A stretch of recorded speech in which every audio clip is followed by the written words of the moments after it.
আজ হচ্ছে শনিবার। এখন বাজে হচ্ছে সকাল ১১টার মতো। তো আজকে রান্না করব হচ্ছে ছোট মাছ চচ্চড়ি করব। সাথে দেব হচ্ছে একটু আলু আর চিংড়ি মাছ দিয়ে বাঁধাকপি, মূলা দিয়ে রান্না করব। আর সামুদ্রিক যে মাছটা আছে ওইটা একটু হাতে মাখিয়ে দিয়ে ভুনা করব। তো আসসালামু আলাইকুম, সবাই কেমন আছেন? আশা করছি সবাই খুব ভালো আছেন। আলহামদুলিল্লাহ আমরাও খুব ভালো আছি। আমার নতুন একটা ব্লগে আপনাদের সকলকে স্বাগতম। তো এই তো আজকে শনিবার। শনিবার মানে তো দেখা যায় যে এদের কাজ থাকে। এদের তো আর কারো ছুটি নাই। তো আজকে আমার হাসব্যান্ড গেছে অনেকটা দূরে কাজে। সেই সকালবেলা ঘুম থেকে উঠে আমাকে বলতেছে, কালকে অবশ্য বলছে যে আমি কালকে একটু কাজে যাবো, একটু দূরে যেতে হবে। তো সকালবেলা আমি ভাত বসিয়ে দিয়ে এসে আবার একটু শুয়ে পড়েছিলাম। পরে আমাকে বলতেছে যে আমি গেলাম। পরে বললাম যে আসবানে কখন? তো বলতেছে আজকে আসতে, আসতে বিকাল হবে। তো যাই হোক, গেছে, সে আসতে, আসতে সেই বিকাল। তো আমি তো দুপুরে রান্না করতে শুরু করেছি। এই ছোট মাছটা হাতে মাখিয়ে দিচ্ছি। সামুদ্রিক মাছটাও হাতে মাখিয়ে দেব। প্রতিদিনের যে মসলা, সেই মসলাগুলা ইউজ করতেছি এখানে।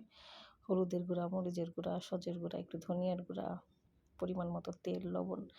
এই তো সাথে অবশ্য আজকে একটু ওই যে একটা আলু সুন্দর করে আপনার কাটার মেশিন যে আছে ওইটা দিয়ে ছোট, ছোট করে দিয়েছি। আসলে আমার মা, আমার খালা এরা যে এত সুন্দর করে আলু চিকন করতো হাতে, বটিতে, মানে এদের আসলে আর মেশিন লাগতো না। কিন্তু অত চিকন আসলে আমরা করতে পারি না। মানে তাদেরই মেয়ে আমরা, কিন্তু আমাদের হয় না। কোনো একটা ভাই বোনেরই হয় না। আমার খালাতো বোন বড়টা, ওই আপা বোধহয় পারে, হ্যাঁ। তাছাড়া আর ওরকম আমরা পারি না কেউই। এত সুন্দর চিকন, চিকন করে আলু হুজুরি করতো। মানে আমার ছোটোবেলার স্কুলের টিফিন ছিল এটা, যে আমি বলতাম কি পিস, পিস করে আলু ভেজে দাও। মানে পিস, পিস করে আলু ভেজে আমাকে ভাত দিয়ে দিও টিফিন, আর হচ্ছে ডিম ভাজি।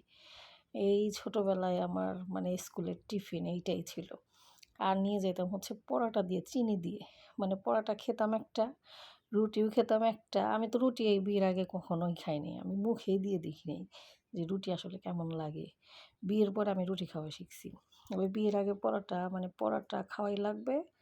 রুটি আমি খাবো না, কিন্তু পরোটাই একটা খাবো। তো ওই একটা পরোটা দিয়ে চিনি দিয়ে নিয়ে যাইতাম। মানে আমার স্কুলের টিফিন ছিল। আর আমাদের সময় যদি কেউ ধরেন যে স্কুলের টিফিন লুডুস নিয়ে যাইতো, তাহলে ভাবতাম যে উনারা বোধহয় একটু বড়লোক টাইপের। মানে আমাদের আসলে এটা একটা ধারণা ছিল। তখন তো ছোট ছিলাম। ভাবতাম যে যারা লুডুস খায় বা লুডুস একটা বড়লোকি খাবার। এটা আসলে আমরা মনে করতাম। তো যাই হোক, আর এখন তো দেখা যায় যে বাচ্চাদেরকে ওরকমভাবে মা-বাবা, স্কুলের টিচারদেরকে শাসন করতে দেয় না। মানে মা-বাবাও একটু শাসন করে কম। এখনকার বাচ্চারা আসলে খুব আদরে বড় হয়। আমাদের সময় তো অত আদরে বড় করতো না। দেখা যাইত যে তাদের সংসারেরও কাজ করা লাগতো, এইটা করা লাগতো, ওইটা করা লাগতো। মানে এখন যে বাচ্চারা যে পরিমাণ আদর পায়, বাচ্চারা আসলে ও পরিমাণ আদর ওই সময় পাইতো না। আর আমাদের সময় স্কুলের টিচারদেরকে আমার আম্মা প্রত্যেক মাসে যাইতো। আমার আব্বু খুব কম যাইতো স্কুলে। আমার স্কুলে আমার মা যাইতো বেশিরভাগ সময়। আমার বেতন দেওয়ার জন্য বা কোনো কিছু লাগবে স্কুলে দেওয়ার জন্য।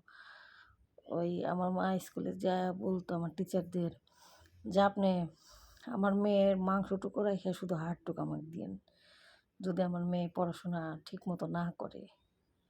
আর এখনকার গার্জিয়ানরা বলে, আমার বাচ্চাকে আপনি শাসন করার কে? মানে টিচারদেরকে এরকমভাবে বলে কিছু, কিছু গার্জিয়ান আছে।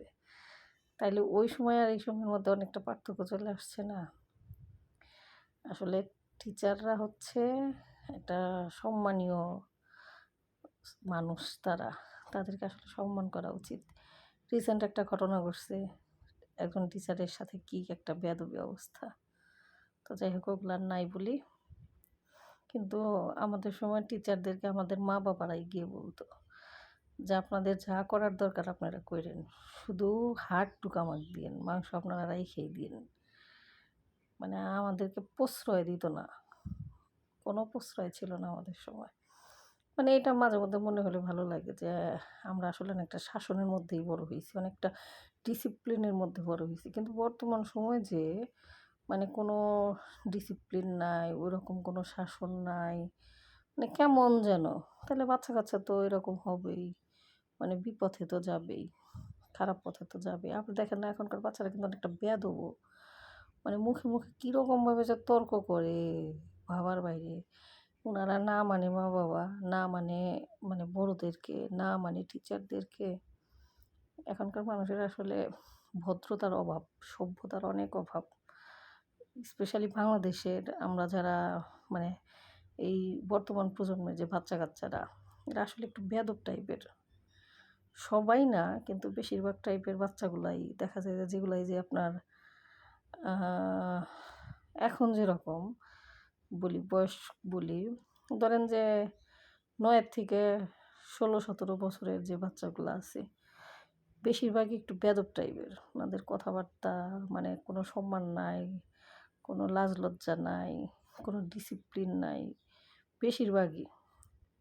সবাই না, অনেক ফ্যামিলির বাচ্চা-কাচ্চা আছে খুব ভালো, খুব ভদ্র। কিন্তু এখন কেমন জানি আর বাচ্চাদের দিকে তাকাইলে কেমন জানি লাগে। এই হচ্ছে অবস্থা। তো ঠিক আছে, অনেক কথাই বললাম। যদি কারো খারাপ লেগে থাকে আমার কথায়, অবশ্যই যাদের খারাপ লেগেছে তাদের কাছে সরি। তো ঠিক আছে, সবাই ভালো থাকেন, সুস্থ থাকেন। আজকের ভিডিওটা এ পর্যন্তই। দেখা হচ্ছে আগামী একটা ভিডিওতে। সবাই নিজের খেয়াল রাখবেন। আল্লাহ হাফেজ। আসসালামু আলাইকুম।